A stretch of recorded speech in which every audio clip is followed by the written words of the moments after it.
Hi everybody, today we have Mr. Chinmay from Pug Marks Eco Tours. Welcome Mr. Chinmay to our show and Thank please you. introduce yourself to our viewers.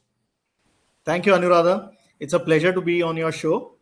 And to introduce myself, let me begin by telling you something about my background. So, I stay in Mumbai, actually in Thane. And my father is a naturalist. Actually, he's an engineer, but he's a naturalist. And that's how the passion in me began to enter this field of adventure, wildlife, and, nature. I educational background. I did my commerce, that is BCom, and grad CW, which is cost and management accounting. And thereafter, I did my MBA from the Jamnalal Bajaj Institute. I passed out in 1996. After I passed out from the JBIMS, I got placed in Colgate Palmolive in marketing on campus. And so for a short while, I was selling soaps and shampoos. But then, there was always this passion in me that I wanted to start my own thing. And my father is also an entrepreneur. So I chucked my job way back in 97 and joined my dad. And we launched a company called Nature Trails. Okay.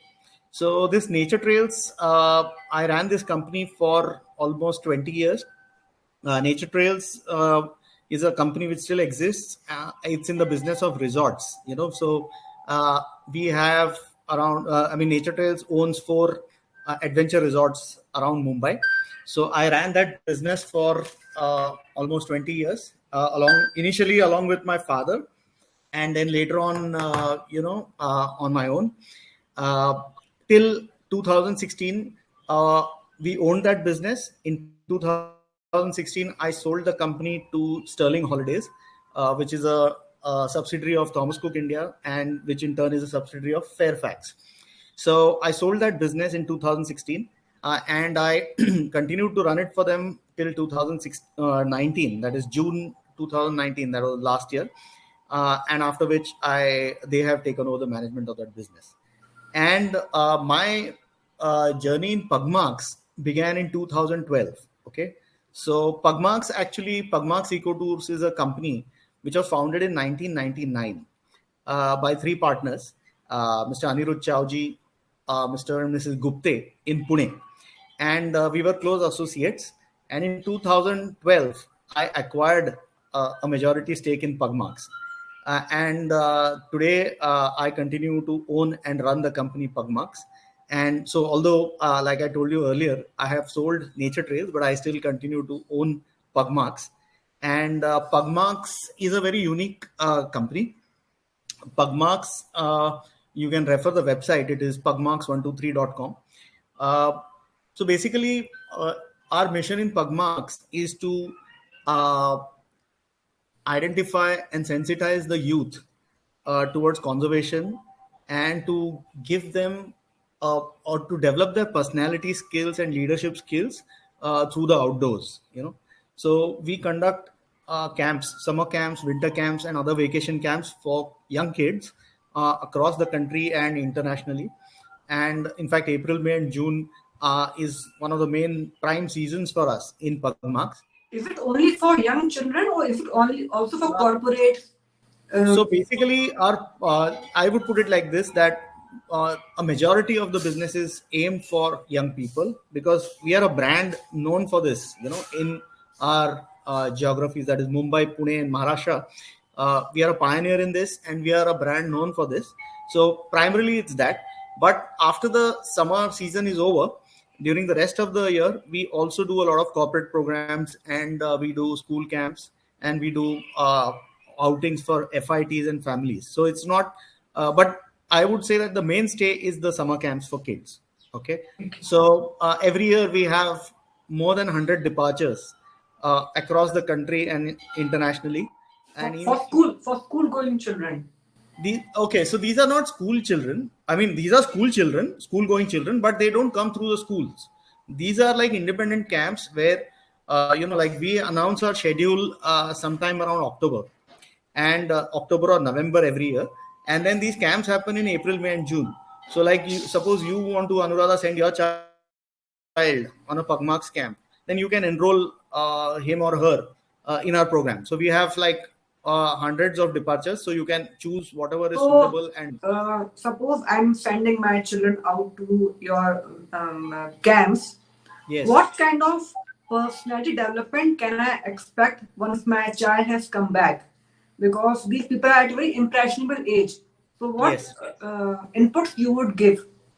Yeah, so see, in Pugmarks, we have what is known as a laddering concept. Okay, so what happens is our camps start from age group 8 to 10 years. Then we have this particular category is what we call as the treetops. So this is the first time probably your child has gone outdoors on her own. Away from the parents. So it's a very different kind of experience that the child is going to get, because here we have a philosophy of no scolding, no sermons, no punishments, just fun, but away from your parents. So you learn to become independent, you learn to make new friends, you learn to be comfortable with the insects in the night, the moths or the butterflies, because urban children, as you know, are very scared of Yes. so, and then you do a lot of fun and games and songs, and so that's the treetop segment. Then we have, as you are between for 10 to 14 year olds, we have what is known as the junior adventure and the wildlife camps. So what happens is, depending on your interest, you can either go to an adventure camp or you can go on a wildlife camp. In an adventure camp, you try out different adventure activities like rappelling, kayaking, zip line, small treks. You do camping, you stay out in tents. So it's a different experience, so that you come out slightly out of your comfort zones. Again, whenever you have these kind of experience, maybe possibly you do your first train journey along with friends without your parents, or you do your first flight journey without your parents. So no, you make new friends. So these are experiences that You are grow very as a person, you become to independent. grow as a person. Yeah. And in the wildlife camps, we take the youngsters to various wildlife sanctuaries in India, like Kana, Bandhavgarh. Yes. You have Jim Corbett. And in these camps, we have safaris, nature trails, bird watching, walks, and stuff like that. you So know I want to ask you specifically about these wildlife camps. Like for yeah. example, if I am attending your camp in Kana or Hmm. Bandhavgarh, what would my one day look like with Yeah, so see, respect to typically it's animal not a day watching? camp; it's a long trip. So typically it's about 7 days, 8 days. It all depends. Like we have majority of our campers coming from Mumbai or Pune, but we also have campers coming from Bangalore, Hyderabad, Chennai, and other places. So typically we have our volunteers, okay, who accompany these kids till such time as they reach Kanha, for example. And in Kanha, what we do is the whole itinerary is chalked out right in advance, and we have multiple batches at each of these locations.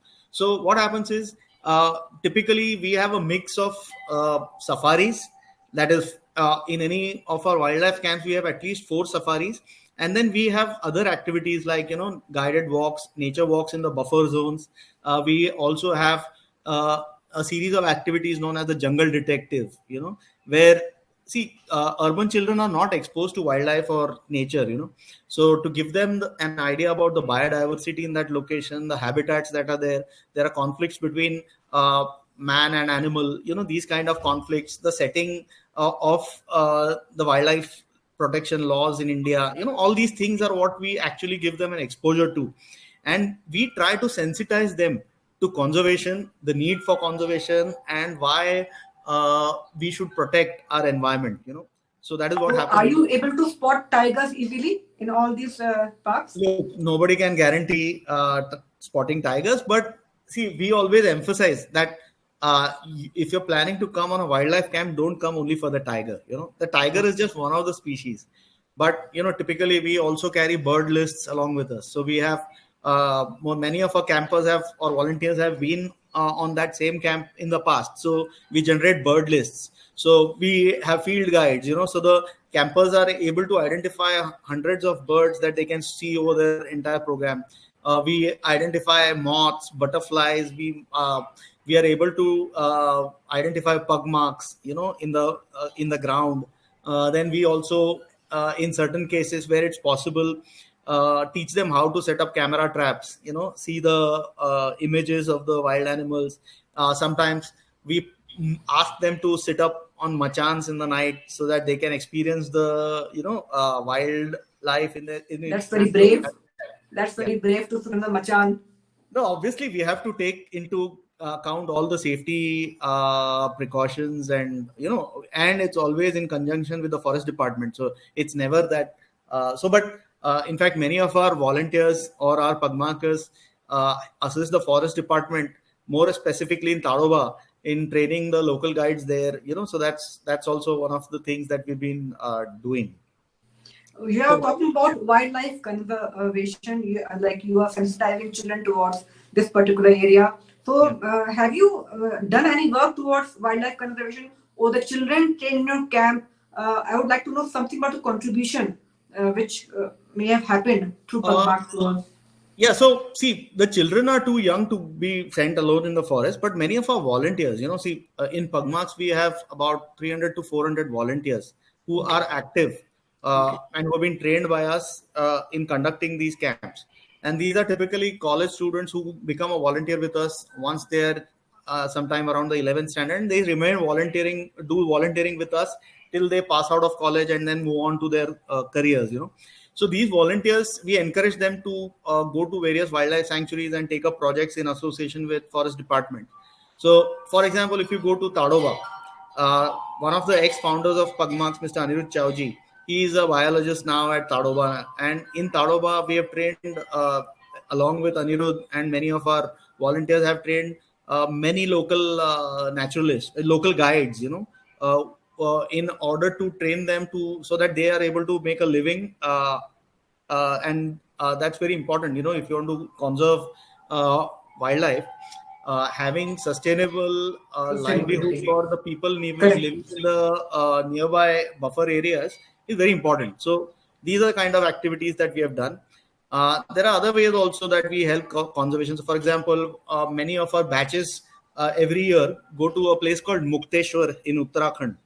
Now, this Mukteshwar, if you are familiar with Mukteshwar, it's the place famous in Jim Corbett books, the man eater of Mukteshwar. Now, of course, there are no man eaters, but it's famous for that book, the man eater of Mukteshwar. I think this So, place is populated by the beautiful flower rhododendron. Red rhododendron, yes. flower. Yes, yes. There are many other things. But in Mukteshwar, we have a very popular camp called Cloud9. Now, every year, what happens, we have multiple batches of this particular camp. And in association with our associates at Mukteshwar, the campsite where we stay, each year we do a community project for the nearby village.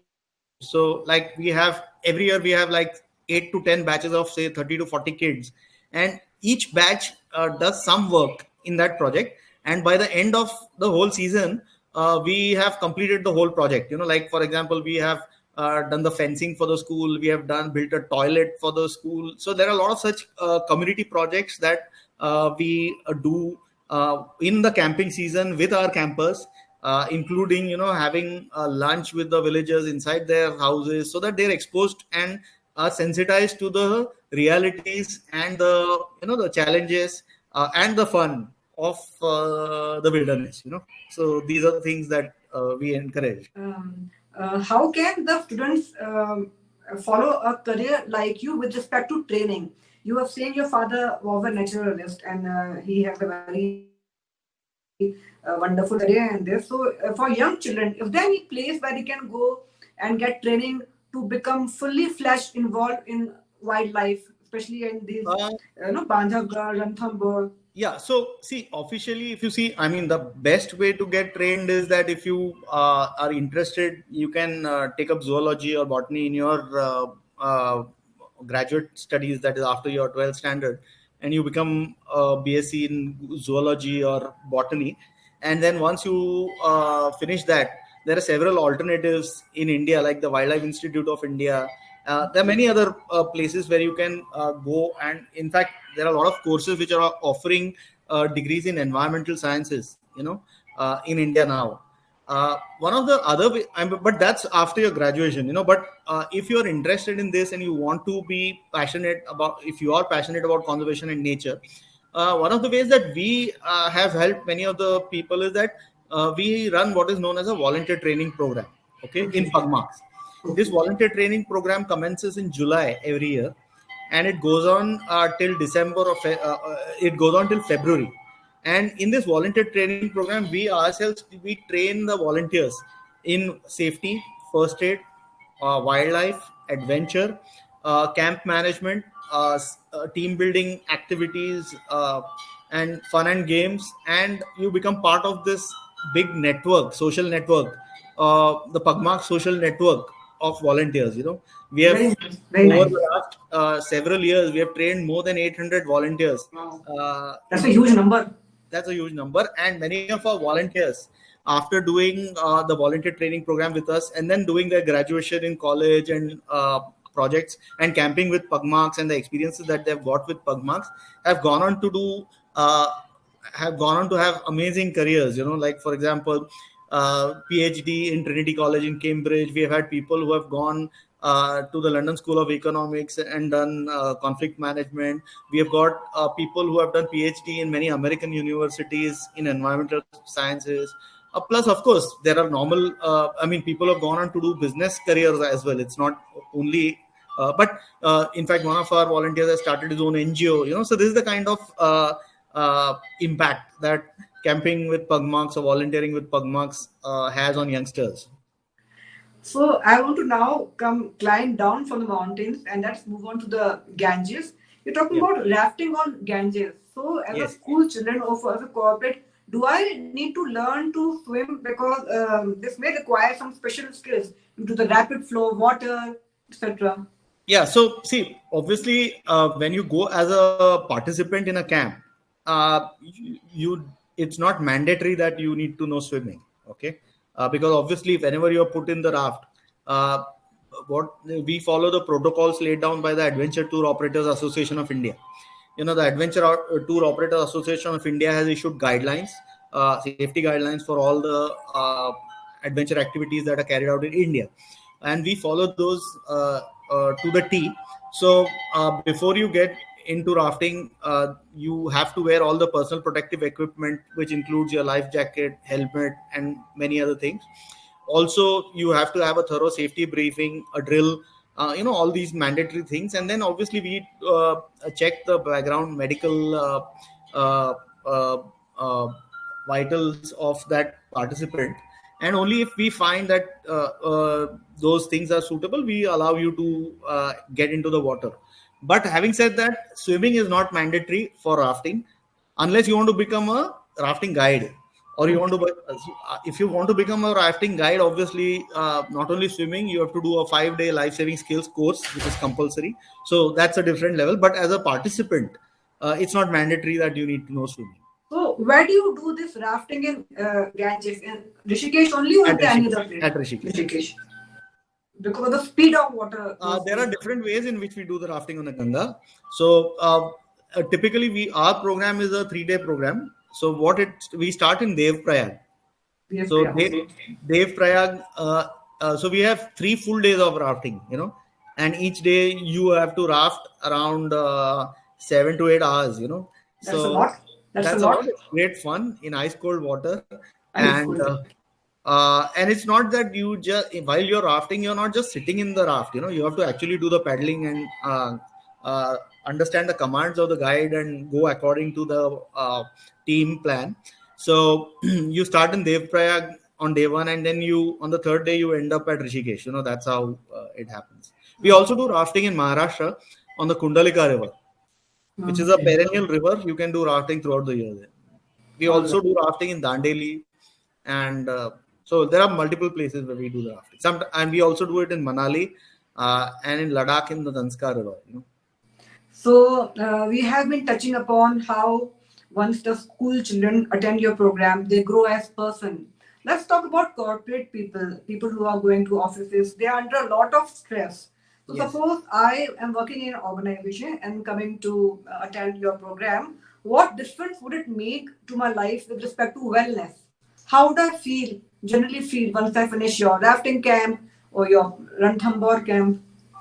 So basically, there are two ways that it can help. One is in stress management. There is a lot of stress in your typical work environment, and it has been proven in many studies that if you take people out of their routine environment, the stress level goes down, and especially when you take them in nature or in the wilderness, and you start connecting with nature, it really makes a tremendous impact. Okay. And the other way it benefits is in team building. The best bonding that happens is in the outdoors. We have found several cases. I mean, team building is a very popular activity among corporates, and team building can be done indoors as well. I mean, you can do it in the campus or the office as well. But the kind of team building that you can do in a 3 days or a 4 days offsite is amazing, because the kind of experience, like for example, we have an activity called a tag hunt, which we set up in the middle of the night. There you have to go into the forest along with your team on a hunt in an unfamiliar place where you're never used to moving out, and it's an amazing experience. And the kind of challenges, or the level of challenges that you come across are not the usual ones. We also do what is known as survival camps, or boot camps, in which we give them a training as to how to pitch your tent, how to cook your food on a campfire, how to navigate using map and compass, how to take care of yourself in terms of first aid. And then after giving all this training, we put them on a 3 days wilderness program where they have to survive on their own, and we follow at a discrete distance. But they still have to manage on their own. The whole team has to manage on their own. They need to navigate, they need to climb, they need to pitch their tents, cook their food, and after the end of 3 days, come back, safely. And it's an amazing experience. It's a kind of experience that changes people. Do you take people out of India also? Yeah, we do. But I would say that out of India is barely 5% of our program. Currently, the whole focus is in India, within India. And you also take tours to Ladakh. Yes, for not the kids. We don't take our younger people to Ladakh, but we do Ladakh for corporates or FITs, as in families who want to see. The way it works is that our programs for kids typically is in April, May, and June. Okay. April, May, summertime. Vacation period. Yeah, vacation period for kids in India. So that's when our summer season runs. But the Ladakh season opens in July, August, September. So that is the time when families or corporates, they get time to travel. They go to Ladakh. What is your favorite spot? You have been talking about so many places in India. As a person, where would you like to go on an adventure camp? It's difficult to point out one spot, but I would say my personal favorites would be two. One is the Koyna backwaters in Maharashtra. Okay. Yeah, it's the largest freshwater lake in Maharashtra. About an hour's drive from Mahabaleshwar. If you're familiar with Mahabaleshwar, which is a hill station. It's a fabulous place. It's a Project Tiger wildlife sanctuary. Plus, there are these fantastic treks available there. Weather is excellent, and this is a huge lake in which you can do a lot of water sports. So that's my personal favorite. The other favorite is obviously Mukteshwar, which I talked about earlier. Lovely terrain and nice weather. It's at roughly about 7,500 feet, so it's a superb location. And I'm a fan of Jim Corbett and his books, so that's another thing. Of course. So while the students can perhaps only go during their summer vacations, if I'm working at a corporate organization, how often should I go to become a more stress-free person? Can I do it more often? What is your? I think that at least once a month. At least once a month, you should do a trek or a day trip or an outing to connect with nature, at least once a month. If not through your organization, at least in your individual capacity, because that will really give you a lot of not only pleasure, but it will really bring down your stress levels. Uh, Coming to Mumbai and Maharashtra, this monsoon season is the time when really people want to go out. This is the time when it rains, and in the Sahyadris, it's beautiful. It's lush green. Summer season in India, unfortunately, unless you're in a hill station, is a little tough because of heat. But immediately after summer, right now is the best time to go outdoors. Not this year because of coronavirus, we are all locked in. Definitely. But this is the time to go out. This is the time to enjoy the weather, the rains. We do several programs in the monsoon, like treks. We also have an interesting activity which is quite a bit of fun, and this is called rice planting. Oh, So that's great. In you know Kerala, you do it? yeah, no, not in Kerala, in Maharashtra. Maharashtra. So yeah, so 15th July to 15th August is the planting season here in Maharashtra. So under pouring rain, in knee deep water, along with the locals, you plant rice. It's one of the most, and in full kichad. It's great fun. And after you are done with your planting, you enjoy under some nice waterfall, and then have a great lunch and hot tea and pakoras. Nothing like it. It's an amazing experience. I think in our current days, Chinmayji, we are all living in nuclear families. Yeah, So from what you're telling me, if I go out with you, I may get to meet many more people. Many, like, you take out groups. So I think we can make new friends and absolutely, absolutely. Any outing is an opportunity to make new friends. In fact, in Pugmarks, every year, so many of our campers, when they come on camps, they make so many new friends, and they become friends for life. We've had so many cases where people who met on camp, they remain friends throughout. And today, nowadays, because of social networks, obviously, you're more connected. When we started, it was not that way, but today, because of WhatsApp and other Instagram, especially for youngsters, people are more connected, and these connections are really useful. For example, we have seen so many of our campers and volunteers helping each other out as they go across their careers, in not only in college but in corporate life, because those friendships, they last a lifetime. you are into this particular field for so many years.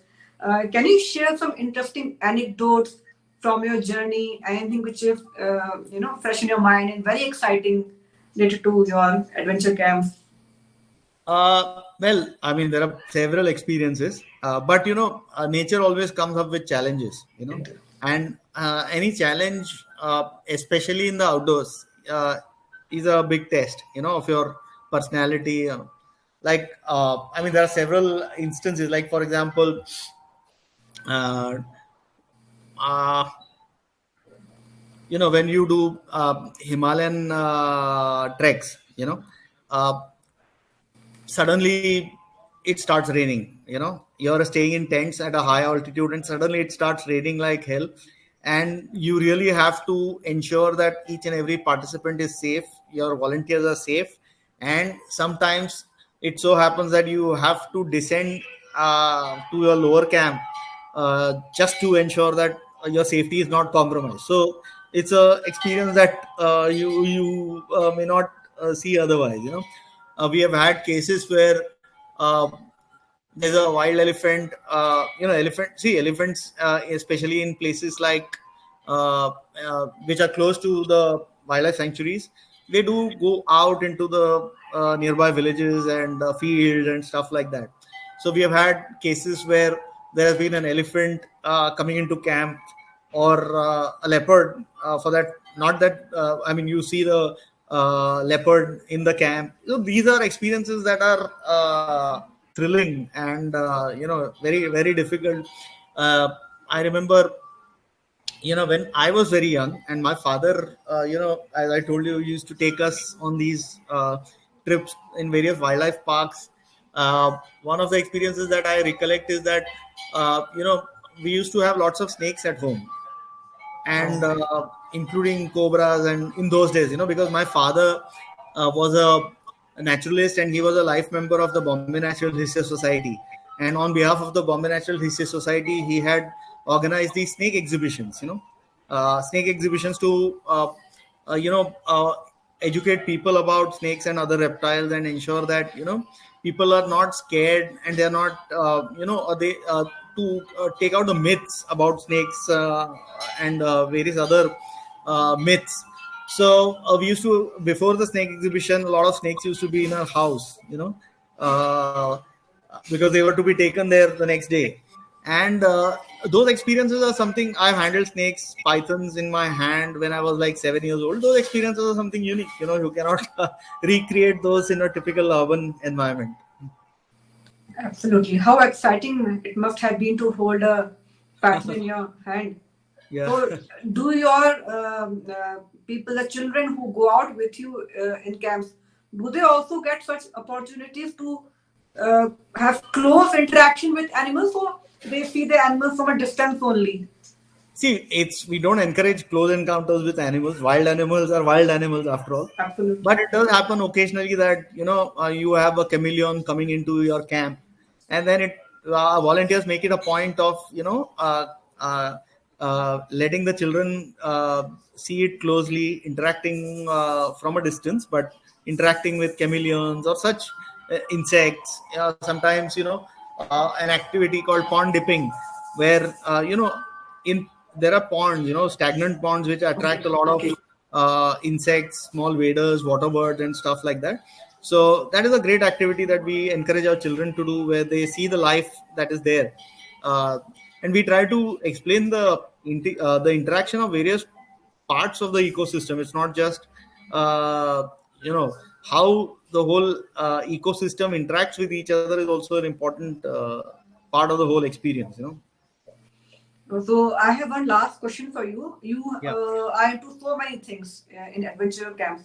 Which is your favorite adventure sport activity as compared to rafting? My favorite adventure activity is skydiving. Oh, that's great. Yeah. How interesting. And bungee jumping, I can say.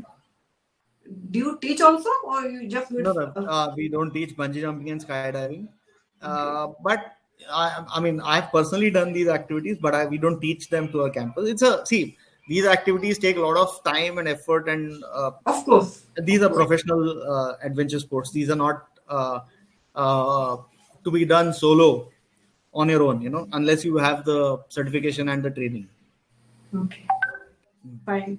Thank you so much, Chinmay ji. Do you have any message for our viewers, or anything you want to share to the viewers? Yeah, I want to share that, especially in this present environment of coronavirus, I would like to say that the human race has seen many challenges, and we will continue to see many challenges.